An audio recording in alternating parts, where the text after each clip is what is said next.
Hello and welcome back to my channel, or if you are new here, hi, my name is Ness and I like to talk about books. Today I'm finally doing my winter reading wrap up. I have about 12 books to talk about, so I'm not going to ramble on for too long. This is going to be a spoiler-free wrap up, split into 3 sections, which will be me talking about my cozy fantasy reading project. Then I did a January reading challenge, which was to read 5-star sequels of some books that I've read over and over and over again, but never moved on to the next book in the series because I loved it so much. And then my February project was to read books which were on my shelves for the longest. For my cozy fantasy reading challenge, I did vlog that, and there is quite a hefty, I think it's about an hour-long vlog on my channel. A few videos back, I'll link it in the description if you actually can't find it and you want to watch that. So there is a reading vlog of me reading all of these books where you'll get more in-depth thoughts about how I felt about the books while I was reading them. I also have vlog footage of me reading the books for January and February, which was the sequels and the books that I've read the longest, and I'll put some of those clips into this video because I don't think I'm going to be able to salvage a full vlog for them, and I don't think I want to go back and do that. I was in a really dark time in January and February and I wasn't in a really good mindset, and I think that comes across in the footage as well, and I was really struggling at that time to engage with making content and to put a smile on my face. I'm feeling a lot better now, but some of those clips I think are needed to sort of give some background to how I actually felt when I was reading the books. So I'm going to sprinkle some vlog footage through this if you don't mind, because I think that it'll help me talk about how I felt about the book more. Because I do already have a full video about the cozy fantasy reads, I'm not going to talk about them in too much detail because there is a whole video of me talking about them and how I felt after I'd finished them. So I would mainly want to focus on the ones that I didn't get around to finishing the vlogs for, which is the January and the February ones. So without further ado, grab a cup of tea, because this is going to be a long video. Let's talk about the cozy fantasy books that I read. So there is the 6th year, and I actually put out on Instagram some feelers for what I wanted to read in this project. I wanted to read people's most recommended cozy fantasies because I haven't read a lot. I would say my taste in reading is more like epic political war fantasy, and people talking about cozy fantasies, they're mainly standalones, low stakes, character-driven books, more slice of life, which I hadn't read a lot of and I didn't think I would like. But spoiler alert, by the end I was like, this is my genre, I think. It's made going back to those things that I really enjoy very difficult, because they were the books that I was mainly reading after I finished these 6, and it took me on an emotional journey after being in such nice fluffy spaces. The first one that I want to talk about was one of the ones that I was recommended, was The Prison Healer, which it's not specifically cozy fantasy, but there was a lot of people talking about this on the cozy fantasy Reddit because it is quite low stakes, even though this is a really dark young adult novel. This is a Fairyloot edition. It's, I think, the 2nd Fairyloot book that I ever got, and it's not of the current standard of Fairyloot books, but I do still love this, and I wish I'd bought the sequels in this edition as well.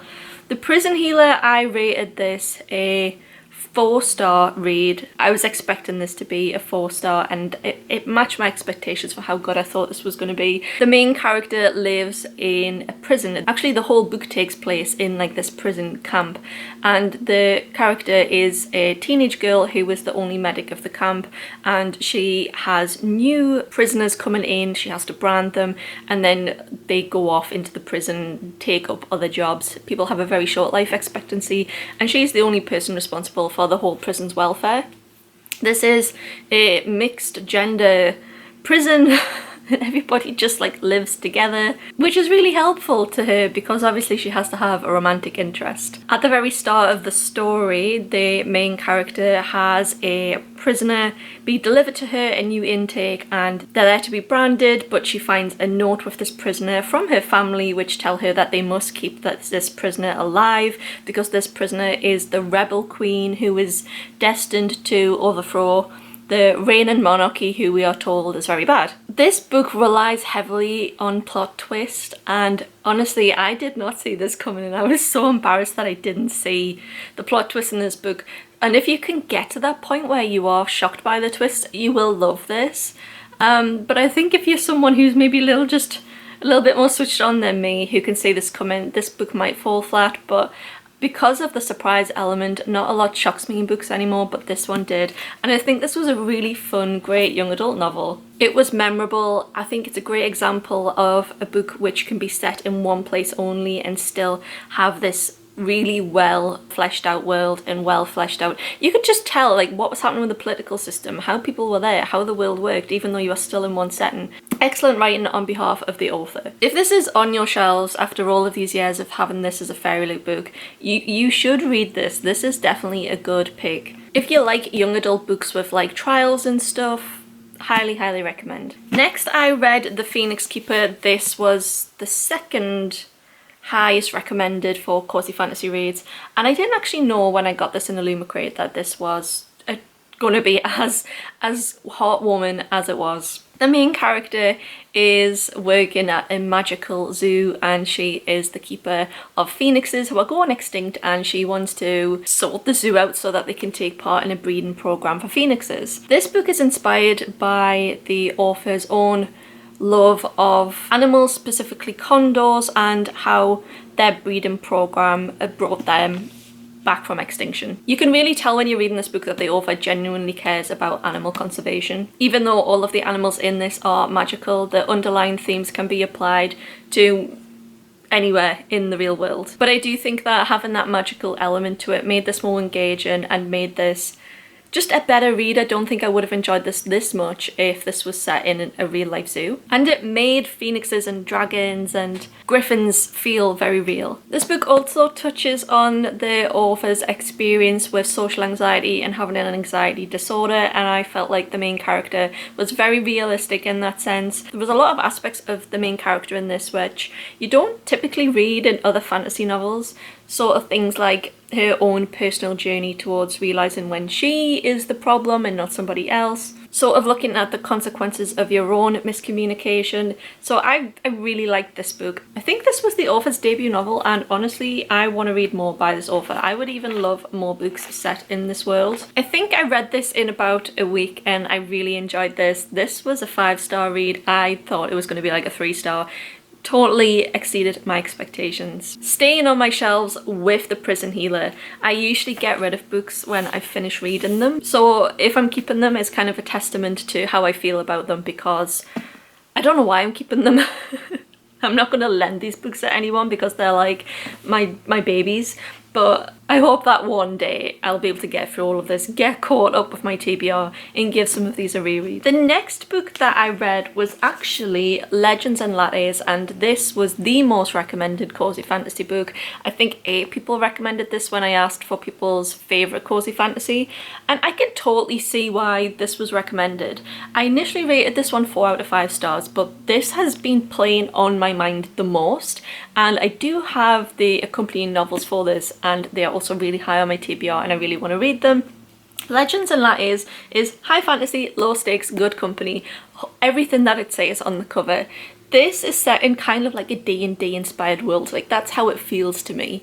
And the main character is, oh, what is she again? She's a barbarian who has retired from her days of slaying and decides to slay the coffee business instead. She goes to a village and uses whatever little money she has to start up a cafe, and the whole book is basically her experience of starting this cafe and getting it off the ground, trying to introduce caffeine and coffee to all of these people who don't know what this is. It sounds boring, but it's so heartwarming because it's character driven, and I really like the experience of reading about a character setting up her own little business. And this character did not need to go out and become the reigning monarch and the Queen's favourite assassin.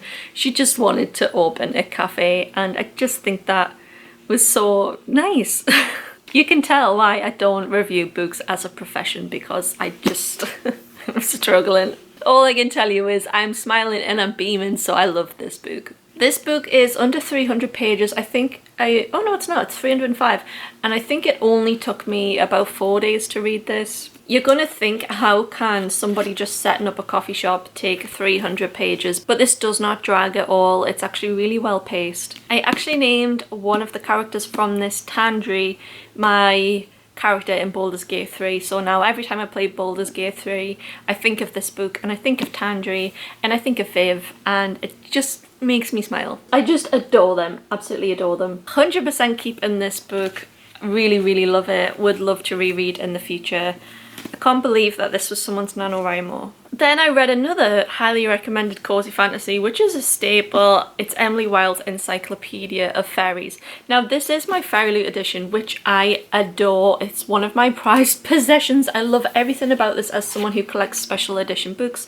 I do have book 2 and 3 from Fairy Loot as well. I don't usually buy sequels, but I made a rare exception for these ones because I love the set. To not ruin this book, I decided to listen to this on audiobook, which I think was a mistake. I thought this book was going to be a 5-star read off the back of what I had been reading and loving, and actually this was a 3-star.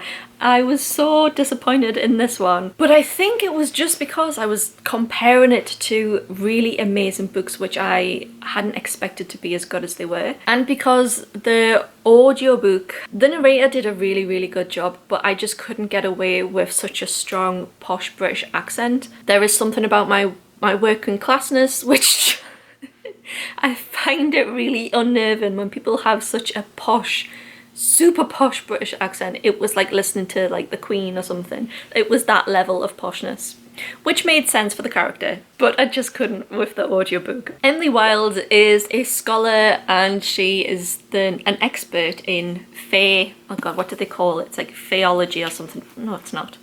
I'm telling lies. Dryadologist? Yeah, that is nothing like what I was looking for. She basically studies fairies and fae and magical creatures, and she goes to this land which is very like Norway inspired. I can't say it. Ravensvik. Oh, Ravensvik? You know, I listened to the audiobook of this and she made it sound really easy and I just can't say it. It was like Norway, rural Norway inspired, and she's basically wanting to study them so that she can write this encyclopedia.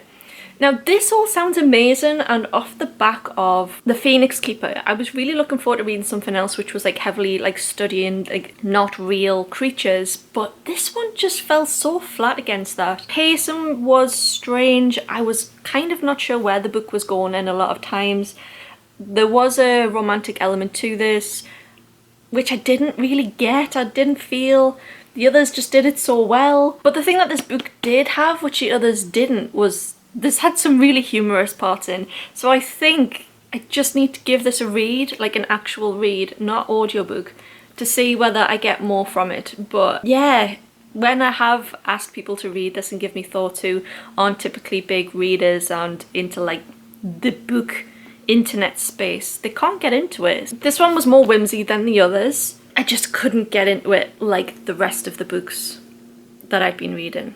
So very disappointed. Still a good book. I still finished this. If I wasn't enjoying this, I wouldn't have finished it. So 3 stars, very disappointing, but I want to progress with the series. Emily Wilde is another very autistic coded character, and I get that coming through, but it just didn't sit with me like The Phoenix Keeper did. Ayla from The Phoenix Keeper, who was way more memorable. But both recommended if you're looking for autistic females in books and how they're written. A few people recommended that for my cozy fantasy challenge I read Spells for Forgetting by Adrienne Young. I wouldn't necessarily say this was cozy. When I think of cozy, I think of like warmth, you know, like being all wrapped up and snuggly, like a weighted blanket hug. But Spells for Forgetting made me feel so cold inside. But it worked really well for a wintertime read because the setting of this is so dull. It's cold, it feels dark, it just feels autumnal, but in the depths of like autumn. It just felt cold and unwelcoming, which does justice to the atmosphere of this book. This is set on a fake island which is clearly inspired by the Pacific Northwest, and the main character there's two main characters. Emery, which is the female main character, and she lives on the island, and also August, who is the male main character, and he left the island, Saoirse Island. He left Saoirse when he was a child and went and lived on the mainland. This all happened really mysteriously, and it coincided with the death of Emery's best friend on the island. He was suspected of being the murderer, and him and his mother fled to the mainland after the police could not charge him with anything. And he comes back as an adult because his mother has passed away and wishes for her ashes to be scattered on Saoirse Island. That's him returning to Saoirse for the first time, and he is going to run into Emery, the female main character. They were dating before he left and their childhood sweethearts. She's trying to move on with her life, and seeing him brings up all of his memories about what happened and the unsolved death of her best friend. I highly recommend this for people that like small town mysteries. I wouldn't necessarily say that you need to like fantasy to read this, because fantasy was only a tiny element which just seemed there as to advance the plot, or just to make the plot a little bit more different from usual crime. As far as a fairly adult pick, I was actually really surprised that they went with this one because of how little fantasy was in it, and it just felt like a contemporary read when you were reading it. Just felt like a crime novel where the fantasy was just there more out of convenience. But what I did like was that the main character, Emery, is a herbalist, and on my dad's side that is our traditional family business, and it's not something that I've ever dabbled in or had an interest in, but I have grown up like looking at really old handwritten books and handwritten sketches around herbalism and the use of plants, and the main character working in a really oldie worldy time herbalist shop. It was really interesting. I haven't read a lot of that in books. At the heart of this is a love story full of yearning and desperation and heartbreak, and I really like this. This was a 5-star read until the very end. The ending wasn't great for me, so this did pull this down to a 4-star in the end. I think like maybe like the last 10% was just like meh for me, but on a whole, I really love this book. Any book that I've seen that I haven't owned by Adrienne Young, I have now bought,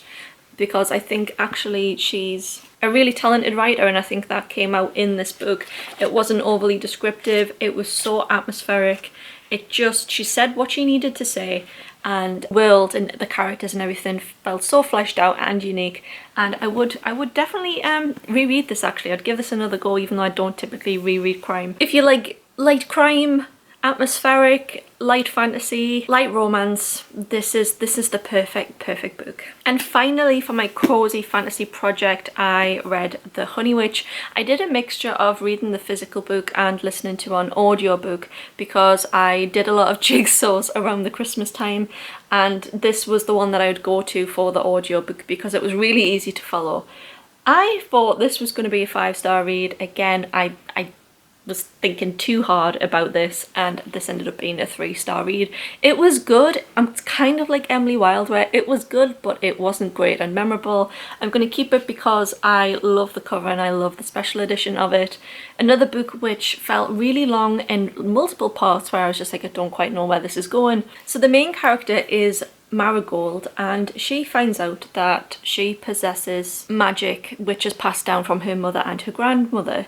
And the magic is basically, and with this magic she is basically able to like harness the power of like honey and nature. When I say witch, I mean like this is like so light, it's kind of more like magical herbalist again. And she leaves her family home to go and live with her grandmother, where she lives in the town of Innisfree, or the Isle of Innisfree. She's basically like learning and training. Another character called Lottie comes into Marigold's life, and she's so skeptic and does not believe in Marigold's magic or ability to harness magic. Marigold then sets off trying to prove to Lottie that actually her magic is real. This is a sapphic novel, a sapphic love story. There was one major twist of this book which I think was supposed to be a twist. It was so obvious if not, which was just kind of like when the big reveal happened at the end, I was like, oh great, yeah. So maybe not the payoff that the book intended for me.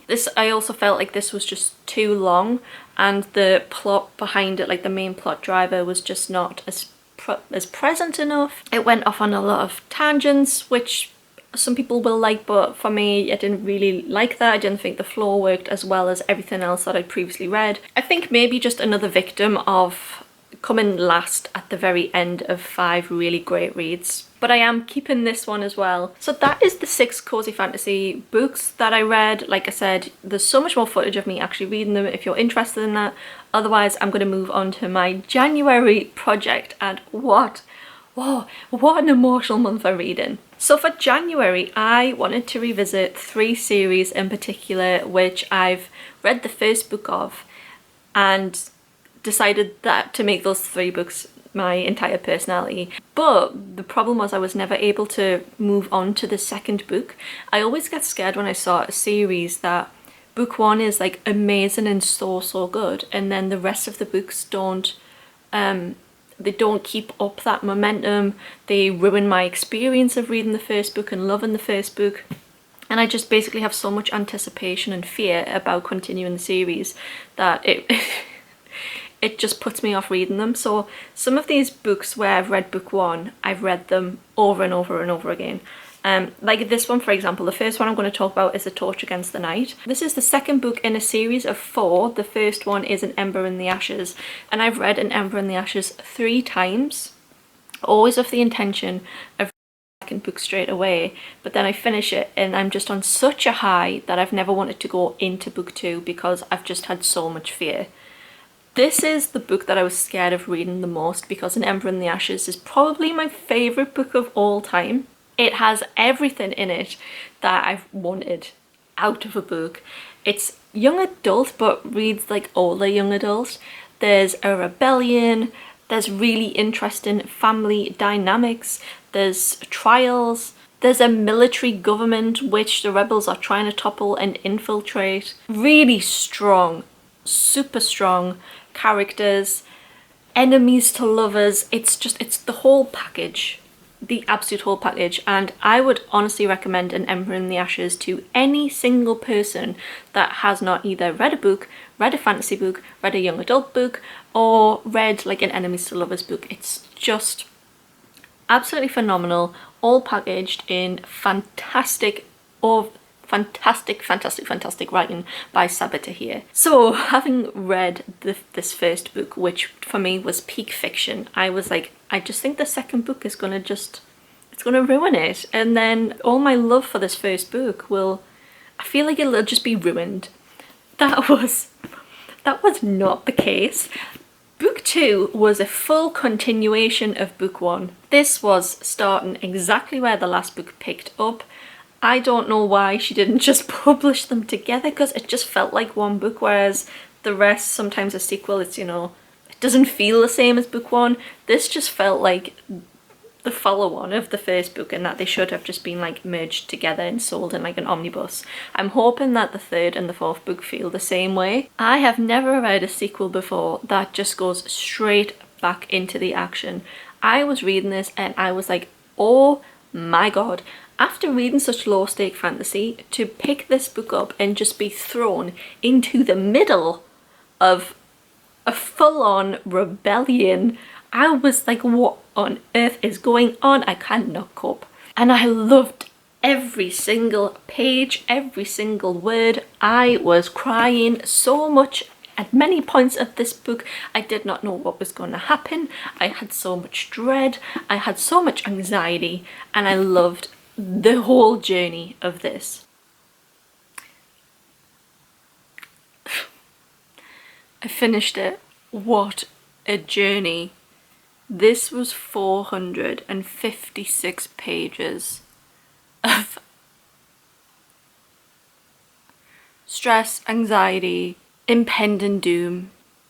This book just cemented to me that An Ember in the Ashes is my favourite book of all time, and I'm just merging them together that this is part of my favourite story book of all time. This is how you do a book 2 in a series. If you have not read the first book, I beg you, I absolutely beg you, find this on whatever medium you can. Library, Spotify, just find it. I don't mean to like big this up and set such high expectations, but this was just This was peak reading. If you like The Hunger Games, this is your next read. I obviously can't tell you about the plot of book 2 because it would spoil book 1, and I need you to read book 1. Okay, just trust. If I have not sold you on book 1 yet, I don't know what more I can say basically, so I'm gonna move on, but say that this was 1,000,000 out of 5 stars. Probably gonna be my best read this year, and this was my first read this year, and I don't think I'm gonna have a very good reading year after this. So the next book that I read, oh, you know, anything coming after A Torch Against the Night was gonna have difficulty. So I went to probably my joint second, I mean the series that this belongs to and the series that the next book belongs to are probably joint second for my favourite book of all time, after An Ember in the Ashes. And the next book to talk about is The Dragon Republic. This is book 2 in a 3-book series, the first one being The Poppy War, of course, by R.F. Kuang. The Poppy War was a 1,000,000 out of 5-star read for me. And The Dragon Republic probably came in at a 4-star, but I don't know again whether this was just a casualty of having came after the most phenomenal book of all time. This felt like a middle book for me. This was such a slow start compared to An Ember in the Ashes, which was just fantastically paced and had managed to keep up this really fast-paced momentum throughout. The Dragon Republic, for the first 100 pages, I would have put this down had I not known what could potentially come for the rest of it. And I kind of feel like the Poppy War itself does have a slow start, but the payoff is really good in the end. So when I'm recommending the Poppy War, I always tell people just to stick with it. By the halfway point, you will want to finish this book. And I kind of feel like that's the same with the Dragon Republic. You've got to just get through it to get to the point of no return. And because I just read a book where that was not the case, it was easy to compare. So this one I did not enjoy as much as The Torch Against the Night, but also not as much as book 1. The Dragon Republic follows the events of the first book, though again I can't talk about this without spoiling the first book, so I'm not going to do that, but it follows the series of events after book 1 and the consequence of that, but introduces a totally new story arc based around different characters that do appear in the first book. These characters have new goals, new sights, there's new challenges that are introduced in this, which keep this fresh, but also are looking at the consequences that war can have on normal average people that live their day-to-day lives, and how the tactics of war can have catastrophic effects on that. The Poppy War is another recommendation that I'd have for people who really like epic fantasy, but there's some really hard themes in it. This is definitely an adult series, and I would recommend this for people who are over the age of 18. If you read historical war books, I think that this would be a good transition into the fantasy genre for you. In The Poppy War, we follow Rin, who is a young adult, and she aspires to attend a elite military college, where people who graduate from this military college typically go into high-ranking positions in government or in the military. However, during her time at her military college, she has to deal with bullies, coming from a working class background, so not really having the advantage that the other ones have and lagging behind, and also war breaks out during her studies. It's inspired by the conflict history of Japan and China, which if you know anything about, you'll know is a very dark history in terms of some of the events that have happened during the course of war. So it does make for a really difficult read. What I will say though is that this book does centre more my favourite character from the series. I don't usually root for the bully or root for the unlikable character. And I don't think that this is a spoiler for anybody who hasn't read the book, but yeah, this book focuses more on Neza and his family and his upbringing, and I really liked the book because of that, because he was referenced in this a lot more. I probably like him more than Rin, which is probably not the intention, but I think him as a character and his family and upbringing is interesting to read about, and it kept this series fresh for me. There was a lot of times that Rin annoyed me, and also Kitai as well. He carried this book. Him and Neza carried this book. But a series that I would still highly recommend, still one of my favourite series of all time. I'm probably more likely to read book 3 than I am to read book 3 of this one. I think, again, I'm going to have the same problem where I'm going to fear that book 3 ruins the love that I have for book 1 and 2. Whereas I'm not that anxious to go into this one now, even though there was still some really emotional moments. I'm down to the last 100 pages in the Dragon Republic, and honestly, I am in the trenches. This book is so, oh, it's so stressful. This is probably one of the most war-heavy books that I've ever read. At some point, I've had to put this down. It's been a few days because I've just felt like I can't read any more of like war right now. And there was a bit which like it dipped for me. It dragged a lot. There was about 50 pages around this point where I was just like, I'm a bit bored. Like that section was like a 2 out of 5, but we're right back in the action and there's so much happening, but I can see how this is going to end. I can just see it and it stresses me out. And the thing that is keeping me going with this book is the characters who we grew to love in the first book. I'm not that interested in the plot, if I'm honest, but I'm reading it for Katai. Oh, he's the best character in this series. Oh my god. Ugh. Oh, I feel so betrayed. No, I'm so stupid. I missed an opportunity to see what was going on, what was really going on. Then the last book that I read, also series tied second, is Jade War. This is book 2 to Jade City, also a 3-book series. This one I rated 4 stars. I didn't like this actually as much as the Dragon Republic. There was parts of this which I was really loving and really enjoying, and like at the start, maybe like the first 150 pages, I was like, yes, I'm really into this. This is a 5-star read. This is way better than the Dragon Republic. But unlike the Dragon Republic, which kind of like grew then stayed really good, this book was all over the place. Oh. How did I think it was a good idea to read books by Sabaa Tahir, Fonda Lee and R.F. Kuang back to back? Like, these women are my absolute favourite authors. Their writing is so brutal. They're not scared to take massive risks with their characters who they know readers are going to be loving. It's really rare, I think, in female fantasy for that. They're just brutal. They're brutal. I just want to get them all in a room like, who hurt you? Jade City is still epic fantasy, but it's in a modern setting. It's in a metropolitan setting as opposed to the Dragon Republic, which takes its setting from like an imperial China. This one I think is actually kind of like, it gives Hong Kong and Taiwan. So actually they're not too dissimilar in how they actually feel and how they read. And I feel like if you like one series, you'll definitely like the other one. Jade City is about clan wars over the rare mineral jade, which allows the wearer to have enhanced natural abilities, which makes them a force to be reckoned with. The more jade that they wear on their body, the more powerful they are, but they're more likely to have their minds corrupted by carrying too much jade. So a bit like the opium storyline of the Poppy War series, that's kind of, Jade is a little bit kind of like that as well. The main characters are the elite family members of one of the clans, which is good inclined, as opposed to the other one, which is kind of like more chaos inclined and not playing by the rules that they've laid down to try and live peacefully amongst each other and have a source of jade which is well managed and is hard to corrupt, and it's hard for people to get their hands on and use to their own advantage. They live on the island of Kekon, and the island is basically split between the two clans' territories. But there is also like a lot of political government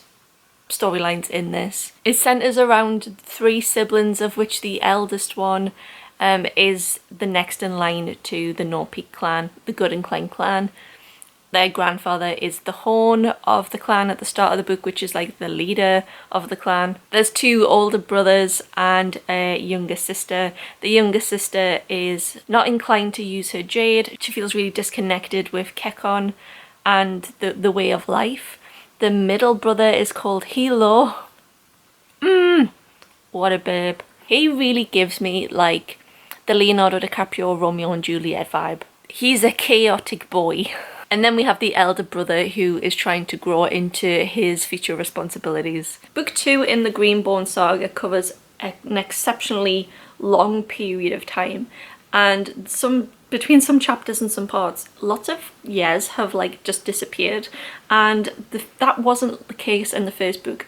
The first book felt really well paced. I was actually disappointed in this book, even though I still loved it, because I just thought book 1 was absolutely phenomenal, and I was not bored at any point when reading that. That's like a 500-page book, and I read that in about 4 days because I was staying up late at night because I just couldn't stop thinking about it. Whereas this one took me about 2 weeks to read because I kept putting this down and feeling no need to pick this back up to see how this was going to progress. In the end, I did still enjoy it. Like, when I look at the events, I'm still like, yes, that all made sense. But it just didn't have the excitement and the wow factor to it and the addictiveness that I experienced with the first book. So of all of them, I'm pleased I left this one to the end because this one was the slog to get through. I had really high hopes for all 3 of these. I thought they were all going to be 5-star, and because that was not the case, it makes me really sad. And I would probably say that even though this is a 4-star read, this is an example of a book that's maybe spoiled the series for me, or spoiled how I felt about the first book, which is a genuine fear that I now have because I've experienced this with this one. I've experienced this so many times actually throughout my reading life. I feel like we need a term for this. There's probably one in some language, but I can't think of anything in English. Now on to my February reads, which was reading the books that I read on my shelves the longest. February was when I took the biggest hit to my mental health, so I didn't read anywhere near as much as I was actually hoping, but I still do have a lot to talk about. So, the first book that I picked up as having been on my shelves for one of the longest was The Guinevere Deception by Kristen White. This is a young adult retelling, it's a King Arthur retelling, but set from the character of Guinevere's perception, where Guinevere is actually not all she seems. As you can see, I got 112 pages into this before I DNF'd this. I really gave this such a good go, but I did not enjoy where this book was going for no particular reason. I just felt like it was a bit boring, and I did read a summary of this, and I'm so pleased that I decided to DNF this, because if I'd put that much time into that for what the summary was going to tell me happened in the end, I would not have enjoyed it. So I'm reading the back to see how much I can actually tell you without spoiling it for those that actually do want to read this book. So the main character, Guinevere, is actually a changeling. So she's a normal girl who has assumed the identity of Guinevere, given up everything to protect Camelot. Her true identity is revealed within the first 100 pages of the book, but I'm not going to tell you because it doesn't tell you on the back. This is not staying on my shelves. This is probably the first one to go into a bag to take to Barter Books for some credit, but I'm pleased that I gave that a good go. The next one to talk about is Everything Leads to You by Nina LaCour. This is definitely one of the oldest books that I have on my TBR, and I actually did finish this book and rated it 3 stars. It was okay. What I will say is though that this did not make an impression on me at all. I can remember so vividly lots of details about the books that I've previously spoke about, but this one not so much, and I don't know why. I just can't really recall like this book in depth, and I think that was probably the main problem with it, is it's forgettable. The main character, Emmy, works and lives in Los Angeles as she does something with film sets, and when she goes to an estate sale as part of her job to a Hollywood film legend's house, she finds when she's there that the Hollywood actor himself has left a note attached to something that she takes out of the house saying that he has a secret child, and she sets off trying to track down that child to let her know that her dad is a Hollywood legend and has passed away. It's such a shame because this is a sapphic young adult novel, of which I don't have many and I haven't read many, so this is another one to take to Barter Books for me and leave my shelves. The next book is Vengeance Road by Erin Bowman. I've read 50-ish, 60 pages of this, and I had really high expectations for this, like a western. I hadn't really read anything like this, and I really wanted to enjoy this, but there was a few things in here which I was just a bit like, huh? And within the writing and how the characters were talking about Native American people, but also like the main character as well. And I don't know whether they were just trying to convey like a contemporary thought about Native Americans at that time, but it just made me feel a little bit uncomfortable to read. So I decided to stop reading it. It could just be that they were, you know, that was just what the character would say and do at the time, which is probably realistic, but I still thought I'm not going to give my time to something that makes me feel that uncomfortable and I don't like. So in this book, this is 18-year-old Kate Thompson. She decides to disguise herself as a boy and to take out revenge on the people who murdered her father, who something to do about gold mining. Shame, because I hadn't read anything like this, but I just couldn't get into this regardless, and I felt like it was just a little bit boring.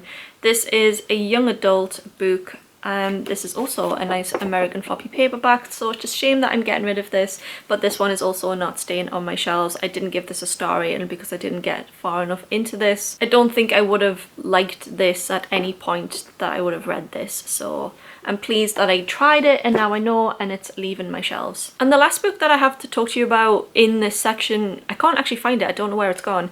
It's Mistborn, and I've tried this before by Brandon Sanderson, and I've previously got about 120 pages into it. I got about 80 pages into this book again, and I just got so bored with this book.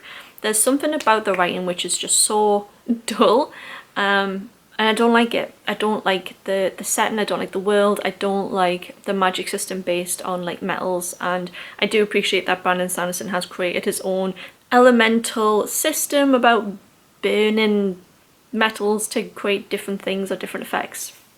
I really liked the opening chapter of the book around taking revenge out on slave owners and slavery, but then after that I just lost interest. I think this book is supposed to be about like a heist or something, or like bands of misfits getting together for a common goal, and this book I know has lots of political elements to it. It should be something that I really enjoy, and I just can't get away with it. I think because this is the second time I've tried this and I've not been able to make more than just a dent in this book, I am going to get rid of the whole series.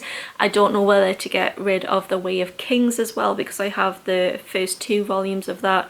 That would clear up so much space on my shelves to get rid of about that much of Brandon Sanderson's works. Maybe just an author that's not for me, which is really surprising given that it just seems right up my street. It does make me feel good to try books that I've had on my shelves for years and realise they're not for me and get rid of them, or even better, pick them up and realise that I really like them and want to keep them. Because some books I've had for like 10 years, I think I've had some of these for like 7 years. They can't just live on my shelves forever, and I want to clear out that super old backlog. But I don't think I'm going to do it in the way that I did it with those. I think everybody was right that it's such a bad idea to just dedicate a month of reading to books that I haven't picked up for 7 years, and there's probably a reason for that. So I think what I'm going to try and do is just like slot them into a lot of my other reading months.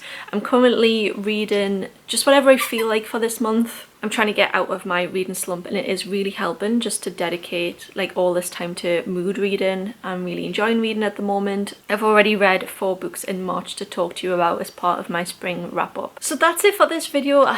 Please let me know if you've taken away any recommendations, if you've got any of these books on your shelves and you're now debating reading them. I would ask everybody to prioritise this series so much. I usually leave links to books in the description, but I don't want to support Amazon anymore, so I don't know what links to post, given that Waterstones is no longer shipping to the US and the majority of the EU are based in the US. So if you have any priorities for bookshops that you'd like to buy books from, so I can put some affiliate links in, that would be really appreciated. Just let me know where you're buying books from. I hope everybody's having a great time. I'm currently working on a Sunrise on the Reaping vlog, but I don't know whether to make that spoiler free or spoilery because I have so much to say.